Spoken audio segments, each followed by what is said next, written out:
नमस्कार। कभी कभी ऐसा लगता है ना कि मौके कम हैं और शिकायतें करने के कारण ज्यादा। तो आज हम एक ऐसे सोर्स को समझने जा रहे हैं जो इसी सोच को बदलने की बात करता है। इसमें शिकायतों को एक्शन में बदलने के लिए कुछ बहुत ही प्रैक्टिकल बिजनेस आइडियाज दिए गए हैं। और सबसे अच्छी बात, इन्हें कोई भी बहुत ही कम लागत में शुरू कर सकता है। तो चलिए सीधे मुद्दे पर आते हैं। इस सोर्स की शुरुआत ही एक बहुत दमदार लाइन से होती है। वैसे तो ये मराठी युवाओं को संबोधित है, पर इसका संदेश सबके लिए एक ही है। हालात की शिकायत करने से अच्छा है कि खुद काम पर लग जाओ।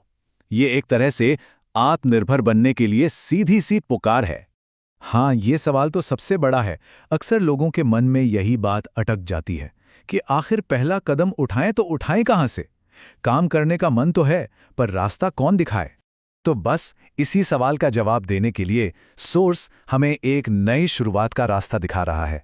ये अवसरों की एक ऐसी दुनिया है जहां कोई भी अपना पहला कदम बढ़ा सकता है। इस पूरे विश्लेषण का जो मूल वादा है वो यही है, 50 से भी ज्यादा बिजनेस आइडियाज की एक लिस्ट। और ये ऐसे मौके हैं जो हर किसी की पहुंच में हैं। इनके लिए मोटी रकम नहीं, बस काम शुरू करने की हिम्मत चाहिए। तो इन 50 से ज्यादा आइडियाज में सबसे बड़ी और सबसे अच्छी बात क्या है? वो है कम लागत।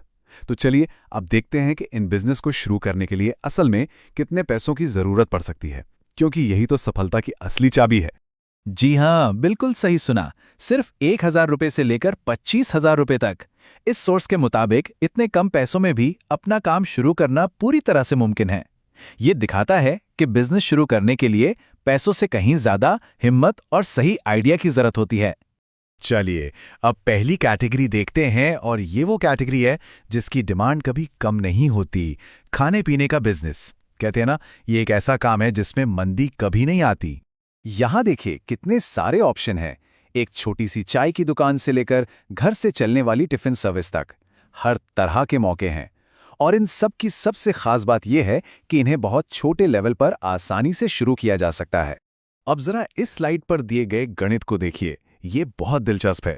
सोर्स में एक डोसा बिजनेस का उदाहरण दिया गया है। सोचिए, सिर्फ 40 रुपए के बैटर से 20 डोसे बन जाते हैं। और अगर एक डोसा 20 रुपए में भी बिके तो 40 रुपए की लागत पर सीधे 400 रुपए की कमाई। मतलब साफ है कि प्रॉफिट मार्जिन कितना तगड़ा हो सकता है। और ये चार्ट तो देखिए, कमाल का है।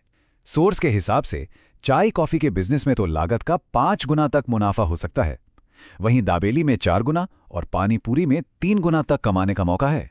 ये आंकड़े इन छोटे छोटी बिजनेस की असली ताकत को दिखाते हैं। अच्छा, अब आगे बढ़ते हैं और दूसरी कैटेगरी देखते हैं। ये वो बिजनेस हैं जो किसी के हुनर या सेवा पर टिके होते हैं। मतलब यहां पैसों से ज्यादा आपके हाथ का हुनर काम आता है। इस स्लाइड पे पुराने और नए दोनों तरह के कौशल की बात की गई है।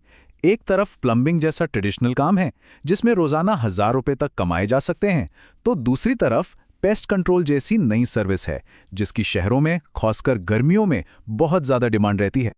और ये देखिए कैसे एक चुनौती भी एक बड़ा मौका बन सकती है। प्लास्टिक पर बैन लगा जो एक नियम है, लेकिन इसने कागज और कपड़े के थैलों के लिए एक बहुत बड़ा बाजार खोल दिया है जिनकी मांग आसमान छू रही है। सोर्स के मुताबिक ये घर से शुरू करने के लिए एक शानदार बिजनेस आइडिया है।